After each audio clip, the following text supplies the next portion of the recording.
চাঁদ ওঠে গগনে,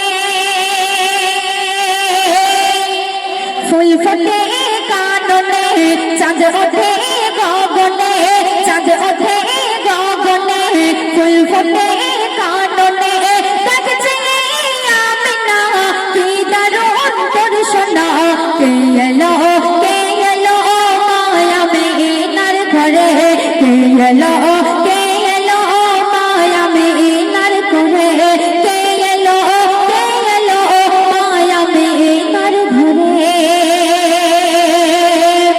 যখন নবীজিকে আমিনা কোলে দিল, তখন নবীজির দাদা মোতালেব নবীজিকে কোলে করে এবং আমিনাকে উদ্দেশ্য করে কি বলছে শোনো। দাদা মোতালেব নবীকে দেখে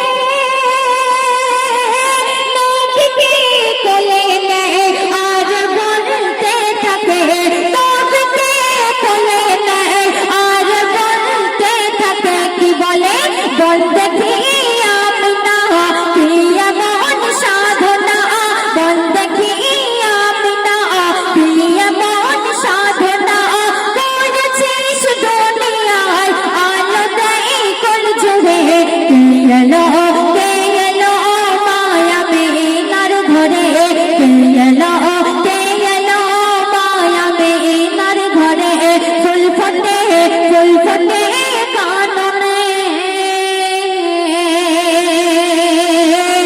নবীজির দাদা যখন মা আমিনাকে উদ্দেশ্য করে কথাগুলো বলছিল, তখন নবীজির চাচা শুনতে পেয়ে নবীকে কোলে তুলে চুমা খাচ্ছে। কি বলছে শোনো। আবু তালেব নবী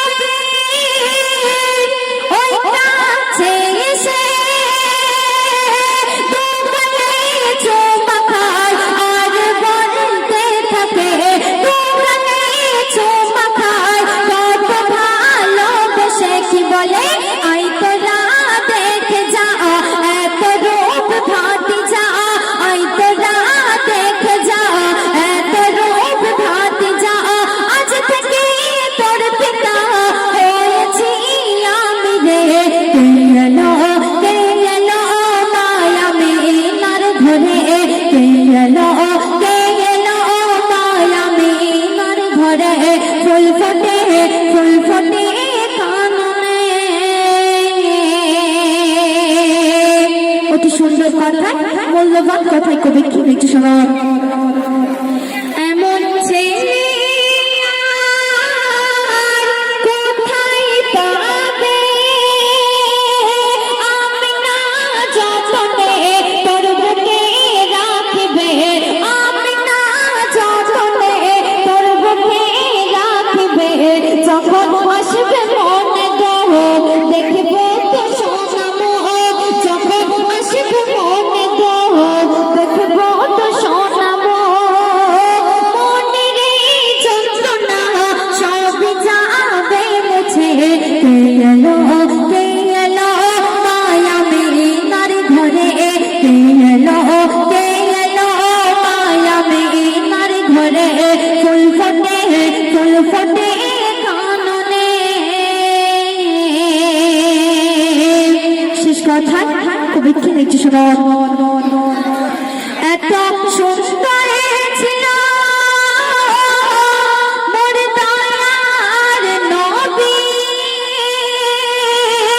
যার ছবি আঁকিতে পারেনি কোনো কবি, যার ছবি আঁকিতে পারেনি কোনো কবি, বলে কবি সর ফল নবীর হয় না সমতল, বলে কবি সর ফল নবীর হয় না সমতল,